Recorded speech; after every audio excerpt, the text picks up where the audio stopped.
I'm going casual. The tie's Here coming we off. are. We're on the air, Jeremy. Be a professional. How about that, okay? This is probably something that Jimmy's going to go, why did you all stream that? And I'll be like, well, we had a viewer who said, how much do I need to super chat to get you guys to watch the fourth quarter of Game 7? Well, I don't know what that amount is. Patel Ron 6, donate what you want. People watching along, donate what you want. We will read your statement or question on the air. I am at 11:29 in the fourth quarter. The Celtics have just inbounded the ball. I am watching on YouTube TV, so I will be a little bit behind.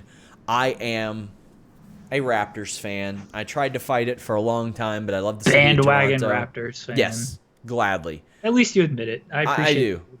I do. And things are not looking good for No Profanity September as the Celtics are up 6 points.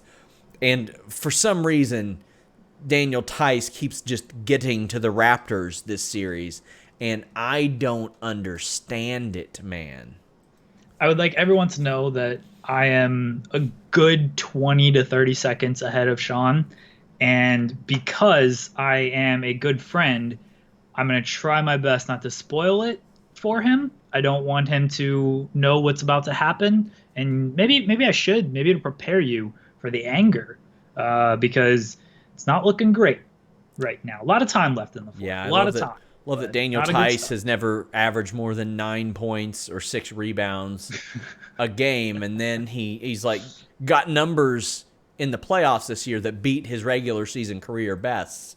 Some guys elevate their games in the playoffs, Sean. Some guys are built for it. Some guys are built for it. He's been a go-to.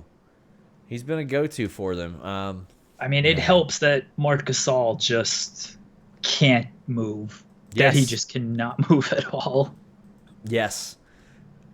I'm going to go look at the Raptors payroll right now. Can't wait to see how I react to Fred VanVleet just chucking up some ugly shots. Boris Nisnovich sends a super chat and says, Sean, what is your go-to choice of poutine topping? I've never had it. I've been to Canada like 3 or 4 times at this point. I've not had poutine yet. My wife wants to try it. Next time we go, which hopefully isn't too far from now because I miss Toronto so much. It's my favorite city in the world. I want to go to Canada. I've never been to Canada. It's on one of my bucket lists to go to Canada. Oh, it's amazing. Yeah, Marc Gasol and Serge Ibaka, that's about $49 million coming off the books next year, which it wouldn't surprise me to see Serge Ibaka re-sign and like stay for not $23 million.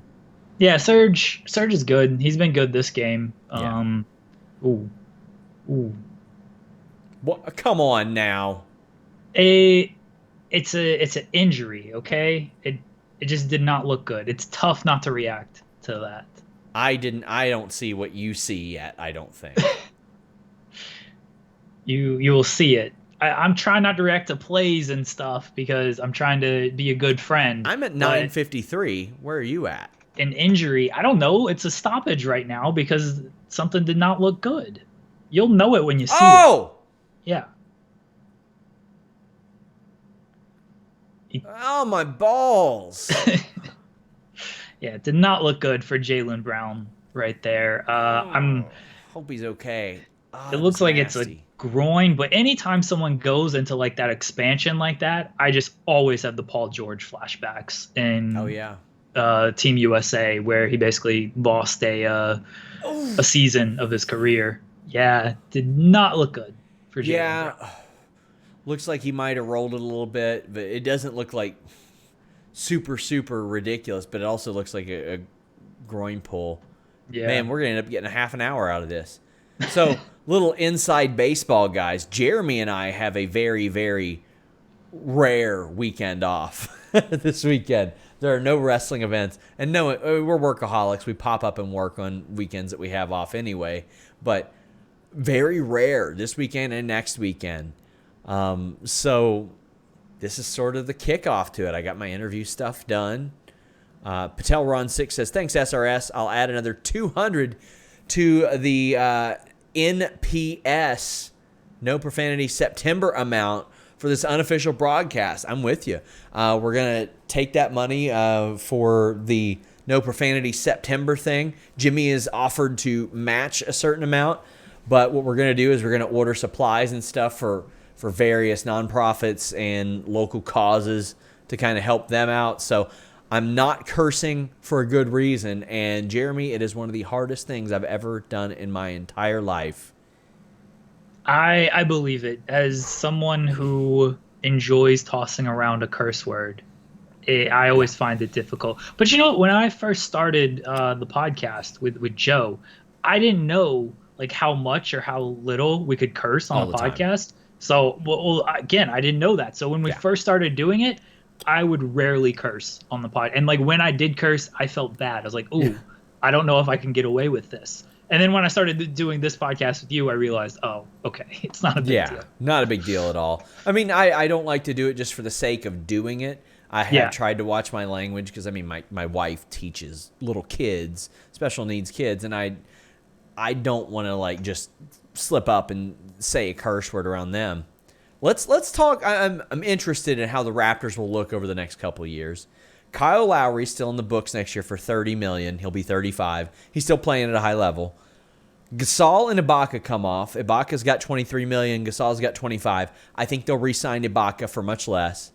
You got Norman Powell at roughly the same amount, but Pascal Siakam, $27 million more because he's getting that $29. And what happens with Fred VanVleet? They're gonna have to pay VanVleet. I feel like this Toronto team is very tight knit, and it's not quite about the money for them. It seems like they all get along. They enjoy playing for Nick Nurse, playing for each other, and everything. You gotta Gasol. You don't need. I would imagine Ibaka is taking less. How much you think? I would be. It's a weird situation because no one knows. Jaylen Brown's staying in the game, by the way, so that's good news. It's a weird situation because no one knows what the cap is going to look like with everything, and that's why like the Chris Paul deal might take a little while until the cap gets announced. Like no one's going to be trying to make any type of move, so it's tough to predict the contracts without knowing. They'll have to do some sort of prorated deal where they adjust the ones that are there. They'll have to do like it's just gonna be so weird. And I mean, it's not like Ibaka is cooked or anything. He's averaging 15 and 8, but he's 30 years old. He's playing like 27, 28 minutes a game. He's not at the 32, 33 that he used to be. But at the same time, hold on. Of course. What a horrible shot that was. It's like I can't see him getting paid $23 million, but I can't see him taking 8, 9, even 10. Yeah, no, he's not going that low. I was thinking around like 15. Yeah. That's a nice little discount, but Ibaka's still gonna, especially if they get rid of Gasol, like Ibaka is at that point you're starting center because I don't know the Raptors lineups well enough, but I would assume Ibaka plays a good amount of minutes and he plays as a small ball 5 or as a stretch 4 with Siakam. Because Siakam's in there right now as the small ball 5. So, and if Gasol's gone, you lose that body as a forward. I think people will take discounts to come to the Raptors, though, because they are a good team. And I don't know if they're going to be playing in Toronto next year. But a lot of good players will want to come to Toronto and take a discount. Buckets! Well, and VanVleet, he's getting $9 million right now. He's getting a lot more than $9 million next year. That's going way up. Is he? I don't know if he's restricted or unrestricted. I believe he's unrestricted because he didn't get drafted, did he? Yeah, I believe he's unrestricted. He might get like 19, 20 out of Toronto or somebody just because they can. So they're gonna have like $50 million committed to their guards. They've got $86 million like on the books right now, and like I said, VanVleet's probably getting another 10 out of that. So they're looking at the same payroll right now, just losing Gasol, and that's it. Just losing Gasol. I guess that's a good thing because Van Vliet has stepped up his game and he should get paid. Siakam's money is increasing, and it should because he's one of the best in the league. Kyle Lowry's $30 million will come off the year after that. That was a terrible shot. But they also have Norman Powell, who's really underrated at times too. OG is improving. Yeah, and they got him Missing next year. last year cost him, but he's looked good in the playoffs this year. Yeah, Norman Powell really like the unsung hero of that team a lot of times. The Raptors, they're a well put together team. They're well coached. Everyone thought they were going to fall off this year without Kawhi. I mean, here they are, a chance in Game 7 to get back to the Eastern Conference Finals. That's really all you can ask for. So if you can keep this, the problem is I don't know if he's your best player, but your leader is getting older in Lowry. And, is the decline going to come with him? Ibaka, another guy, a lot of mileage. Is there going to be a decline there? And you have Siakam, who should continue to improve. You have Van Vliet, who's a good player. You got to just hope Powell and OG continue with the steady improvement. Somebody mentions Al Horford's contract and says, no way Ibaka takes that much. That wasn't a good contract. Again, it's a different situation, though, because the Sixers had that money to commit to Horford. That's where he wanted to go. And it was a big boom with the finances and stuff. Finances might be down on this. Horford and Ibaka are also two different players. If Ibaka loves it in Toronto, won a championship there, doesn't want to leave, he could take less money. So you can't always compare, this guy did this, so this guy's definitely going to do this. Could Ibaka get more? Could he get $20 million on an open market? Probably, if things are normal. Obviously, things aren't normal this year. And again, you got to factor in Ibaka's personality. Does he want to go elsewhere and get paid more, or is he happy taking less to remain in Toronto? Yeah, I always say I can't understand the motivations of a millionaire. I don't know what they want. Derek Davis says, donating for the gosh darn heck of it, Fightful for life. Not watching the game, just your play-by-play. Never forget, don't fry bacon naked. You're welcome. Well, thank you for that advice, because I was about to do that. I wake up every morning to my bacon sizzler is on the foot of my bed, and that's how I wake up, to just the smell of bacon. And one time, I stepped on it, and I burnt my foot. Very sad. Abhinav Tiramala says, Marcus Smart is the player of the series. He's been good. Yeah, he has. And he's been good. A little while. Yeah, that's two. Nope. There we go. We'll take it. God, I love Pascal Siakam. He was just one of those guys last year, like you could tell, okay, yeah, he's ready to be that guy. Yeah. His development has been huge, because if he doesn't go the way he's gone, the Raptors are obviously a completely different team. And a 27th overall pick, which I like. I love seeing like late round picks like that. I mean, really look up and down their roster, and you got Pascal Siakam, who was drafted really late. You've got Fred VanVleet, who I don't think was drafted at all. Marc Gasol was a second round pick, and I'm not going to credit him for any of their success, but he's one of their top guys. Kyle Lowry was a late first round pick. Ibaka was a late first round pick. Like, they don't have any guys that were just like, oh my God, you got to watch out for him whenever they were picked. It's been a lot of their development program and just finding guys late in the draft, because they've, especially the past couple of years, they've always been good. Like the DeRozan years, they've been very good in the regular season. So if you're very good in the regular season, you're not going to have high draft picks. The Thunder are kind of in that same boat of they haven't had a high draft pick in forever. I think like Steven Adams might be the last good one they had, and that was even a Houston pick. That wasn't even their own. So, but they just good developmental programs, good trades as well. Terrence Davis this year has been pretty good for him. I don't think he was drafted. OG, I'm pretty sure he was like late first round, like 22nd, 23rd.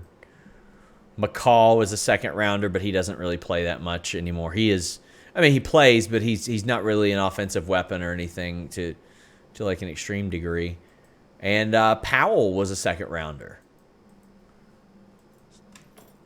So a lot of Siakam hasn't been great this series. I will say that. Not great this series.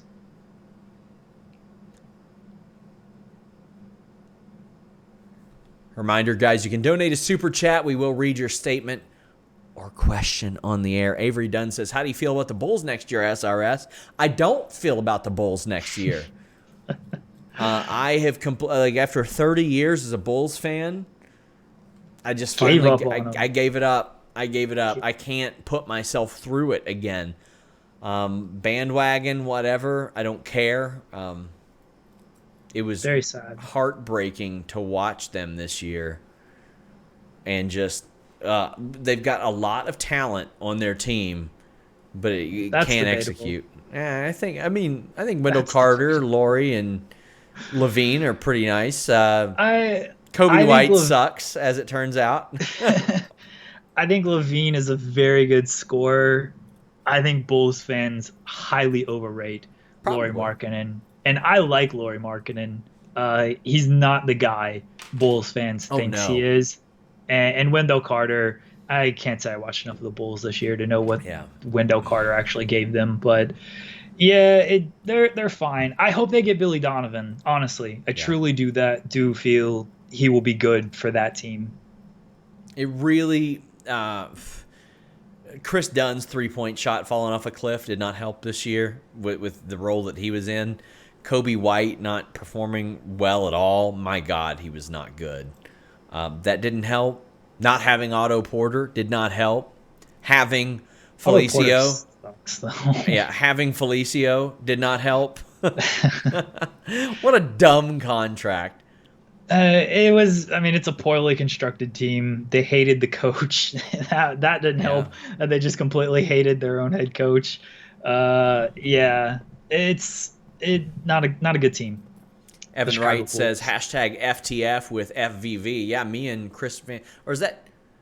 Oh, FVV is Fred Van Yeah, Vliet. Fred Van I thought you all were making a Chris Van Vliet reference, but yeah.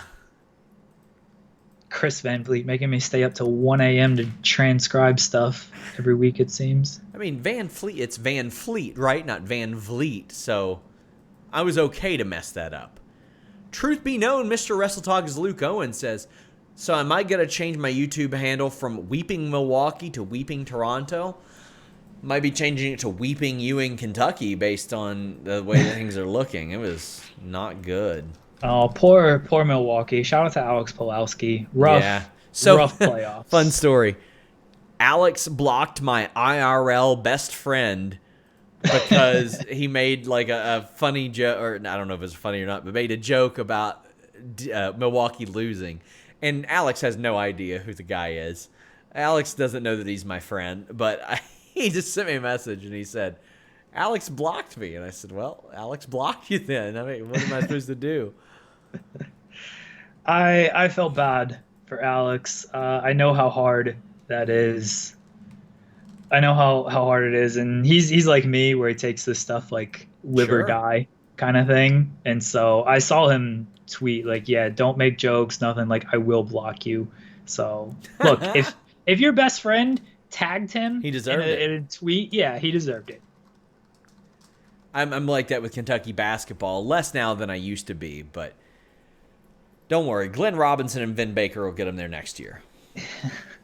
I'm less now as well, but last week dealing with back-to-back Game 7 losses in basketball and hockey, I did the show, the SmackDown show afterwards, and people messaged me and were like, "Are you okay? You looked like you were dead." And I was like, "Yeah, pretty much. Sports suck." Abenon Tiramula says they should have kept Brogdon over Eric Bledsoe. Yeah, Yep, 100%. should have. Yeah. So here's my thing. If the Raptors don't win, I badly just want a Calipari era Kentucky player to win. A lot of people don't realize this, but since Calipari has taken over at Kentucky over a decade ago, none of his alumni from Kentucky have won an NBA title, which is just a massive coincidence at this point because they've had like 40 people drafted at all points of the draft. It's just like a massive coincidence. With my luck, Jeremy, it would have been like the Celtics and Enes Kanter, who never actually played a game for Kentucky. I'm not spoiling anything by saying it's not looking well for the Raptors right now. Yeah.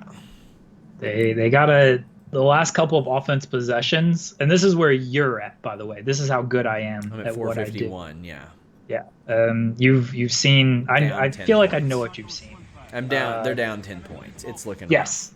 Yeah, the last couple offensive possessions, a little floater in the lane that didn't go, the miscommunication between, I guess it was Van Vliet or Lowry and Siakam, where Siakam was cutting and Lowry didn't think he was cutting, the backcourt violation. Not great. That was nice. Okay, Avery, so you just saw the floater. Okay. yeah, I did. Avery says, what does your fantasy football team look like, Sean? Hold on and I'll tell you. Ask me. I'm on fantasy football. I'm Nah. beating a bunch of sheet writers. I'm playing actual wrestlers. Oh. I got Jimmy Garoppolo, Jonathan Taylor, Ronald Jones the second, Tyreek Hill, Kenny Galladay, Travis Kelce, Marvin Jones Jr., the Bills D, and Robbie Gould. On my bench is Matthew Stafford, Latavius Murray, Chris Herndon, Cole Beasley, Russell Gage, and Jimmy Graham. I need to get another running back because McFarland Jr.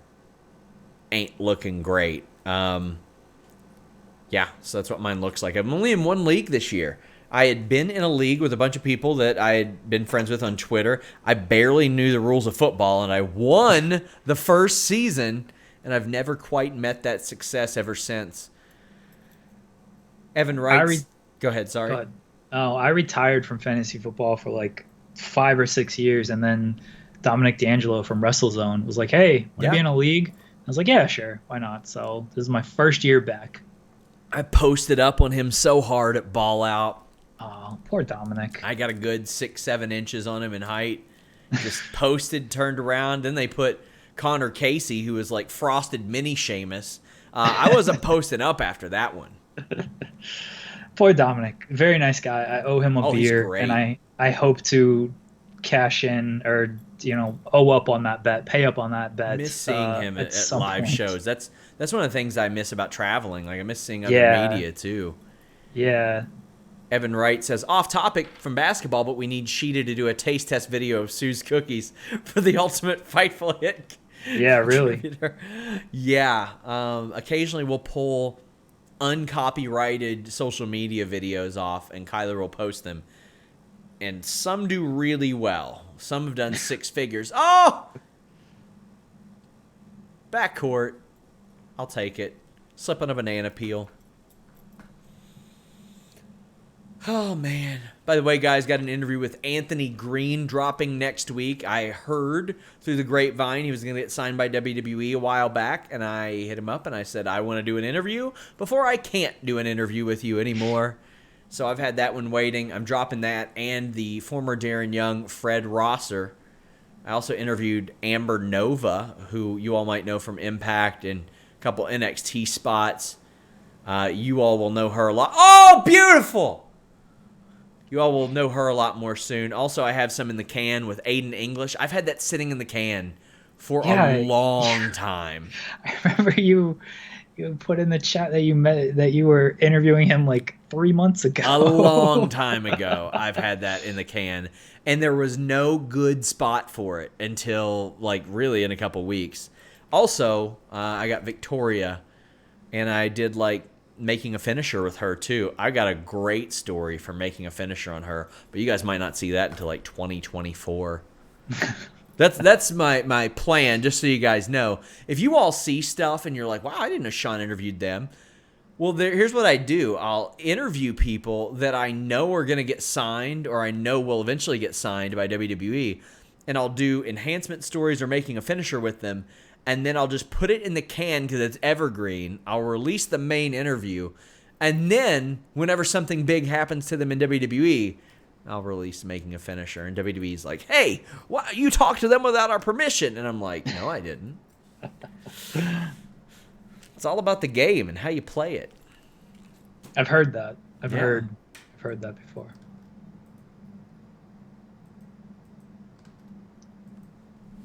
Come on now. We got 3.5 minutes.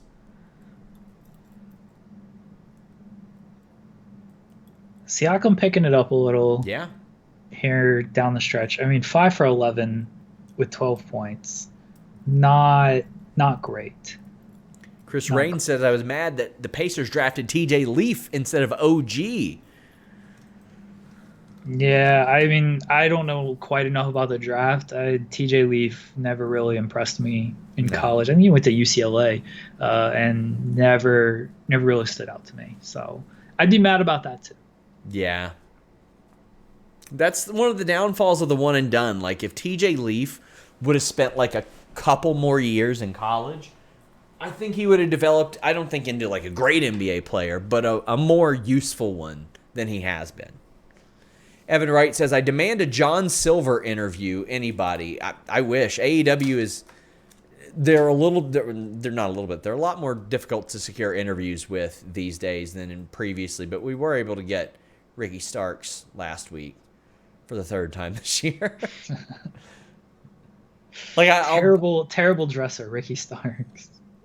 I'll always ask AEW and WWE every single month, just so they know I want to interview their wrestlers, because there are a lot of people in media that don't really care to interview people.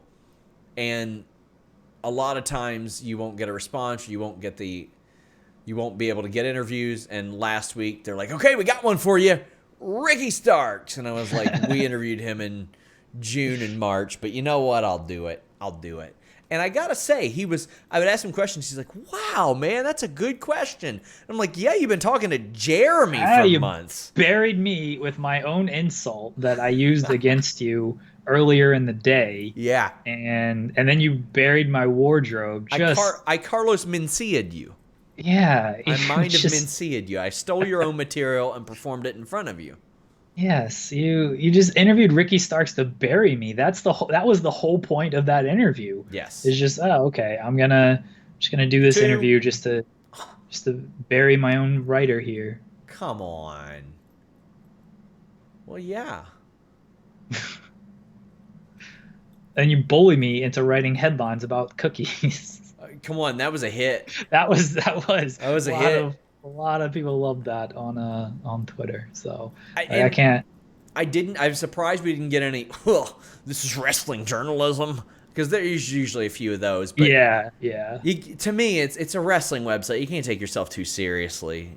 No, that's what I try to tell people. Anybody who reaches out to me and is like, by the way, this is a message Joseph has for people. Like, if you do content and produce good content, reach out to myself, reach out to Joseph. I'm sure you can reach out to Sean as well. Yeah. We're always willing to help people and try to promote that work or give you tips and stuff like that. And one of the tips that I kind of give people is, like, it's professional wrestling. Like, literally in a big match last week, somebody fell into a giant pool of orange juice. Yep.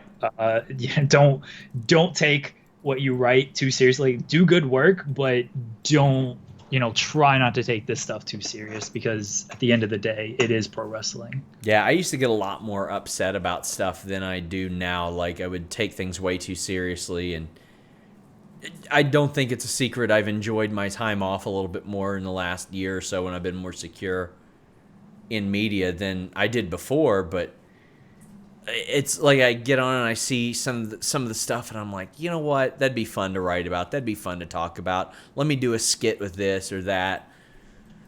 It's ultimately supposed to be fun. Oh, that's definitely out on Boston. Come on. You're getting buried on Twitter. Steve Cook. Fuck you. Who's Steve Cook? That's my... Oh, that jobber. Jobber. Oh, that jobber, huh? Man. What's he doing tonight? Popping one off in an Applebee's booth like Rick Pitino? Man. Oh, he's watching us. Watching us? Yeah, he's watching us and then tweeting me derogatory comments. Well, let me say, we have got $43 in Super Chats. Please donate more. That way we can then give the money to Rick Pitino, because we are about $6 away from being able to afford one of the hookers he hired for Louisville recruits years ago. For sure, $46 prostitutes. Not that there's anything wrong with that, I support sex workers, but the man paying for prostitutes for recruits. Come on, just pay him cold hard cash like Kentucky does. All right, we gotta. You gotta be a demented kind of grown man to be 60 years old paying for swallies for your fresh out of high school recruits. There we go. 2-point game. I'm gonna try my best here in this final minute, Sean. I'm gonna try my best. Yeah, please. Look, I'm a professional. Point guard. Why don't you just pause the game? Patel Ron 6 says not as bad as Nevin Shapiro in the University of Miami. What did I miss there? I have no idea. Ooh! Ooh! Oh, come on! What an ill-advised shot. Yeah, that was a Russell Westbrook. Let me go 1-on-2. Yeah. And try to make something happen. Not a good play. Not a good play. Come on, man.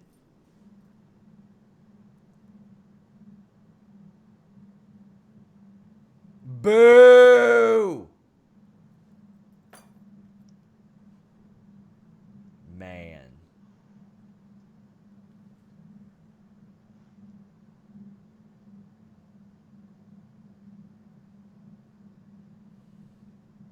So that's 6 on Lowry. Wonderful. Yeah. It's all right. We got Fred VanVleet to chuck up an ugly shot. Why are they showing James Harden highlights? His last game is tomorrow. Who cares? Man. Very frustrated right now. That was such a bad shot. Yeah, driving into and going 1-on-2 like that after a big defensive stop, just settle it down, run your offense, try to get the best available shot there. Don't because who was that? Powell who drove? Yeah, I think. I'm not. I can't tell anymore without the names in the back of the jerseys. I'm so used to seeing a certain number of letters. Right. Yeah, not the best play. And I mean, Marcus Smart, man, just making plays. That's what Marcus Smart does. That's what he does. He's an irritant. He's a pest, but Marcus Smart makes plays. Yeah, it was Norman Powell who drove. I like Norman Powell. He shouldn't be making that drive. Somebody donates $2 in a super chat so we can hit this even number. Or you could donate $200 and I'll be satisfied with not having an even number. Queen Hannah says, why am I listening to this? Because you love us. Hannah. You got nothing better to do. Got nothing better to do. She called me a scrub today. Just the meanest person I've ever interacted with. Yeah, I see it. What? Oh my God, you as well? Yeah. Both of you. Jesus. Can't believe I put up with this. Adam Blompiades, trophy wife, sends a super chat and says these games are far more enjoyable when you don't care for either team. No, Yes. No, yes. I don't agree. I enjoy the game more when I'm emotionally invested. Oh! So what was that the reaction to? That play. The replay. I was like, what are you reacting to? No, these games are far better with no emotional attachment because every time I have emotional attachment, my team loses, and so I'm just distraught. You're afterwards. Talking to a Cincinnati sports fan. I have had no emotional attachment. And when we do have emotional attachment, it's just us getting Goomba stomped by Pittsburgh at everything. Or St. Louis at everything. I would rather just know that my team sucks and is going to lose than experience just like heartbreak after heartbreak. Like I know the Panthers are going to suck this year, and I would much prefer that over Game 7 losses. Derek Davis says, I wish I could be SRS's swear translator with the Key and Peele anger translated skit. SRS, little advised shot, me. Why the F? Or ill-advised shot, yeah. Yes. Oh, thank God he missed that one. That way Van Vliet can chuck up a hideous 3 from about 6 feet out. Oh my God. Oh, come on. Really? Really? Boy, was that a sell job. What a sell job. Somebody's got to box out. Come on. Somebody's got to box out. All right, that's all I'm gonna say. Somebody's got to box out on that He threw his play. face at the ground. Oh no, I have fallen. I don't like that call. I do not like that call. It was barely physical. Cameron Johnson says NBA Finals predictions. I think the Lakers are probably winning it. Clippers. I've had the Clippers all season. I'm sticking with that. I think Clippers and whoever wins this game. I smell an ill-advised 3 coming up.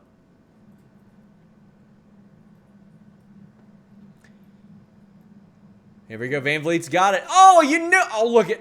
What did I tell you? Anakin JMT says, well, I can't sleep, and since this is incredible, even though I don't like basketball, here's $5. Anakin, you mentioned something about shipping the cookies. Did you say you're doing that tomorrow, or you did it yesterday? I'm jonesing. I've been checking the mail, Anakin.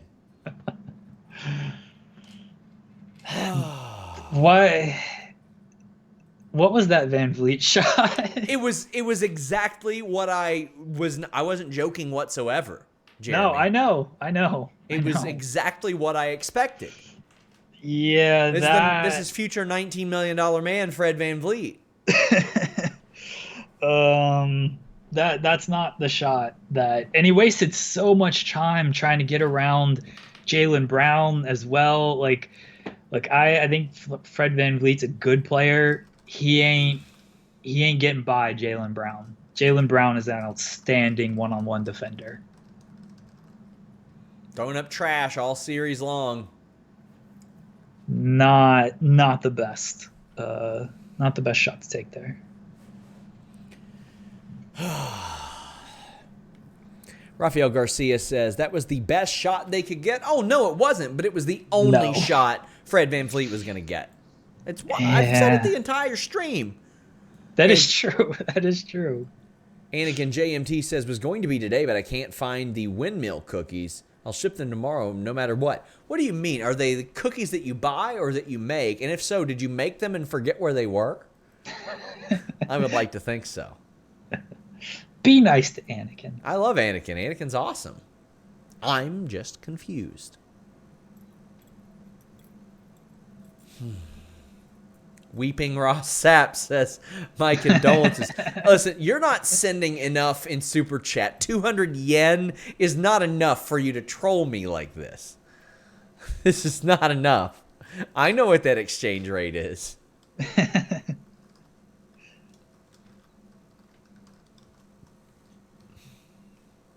Man. The Raptors got to get a halfway decent $1.80 to troll me.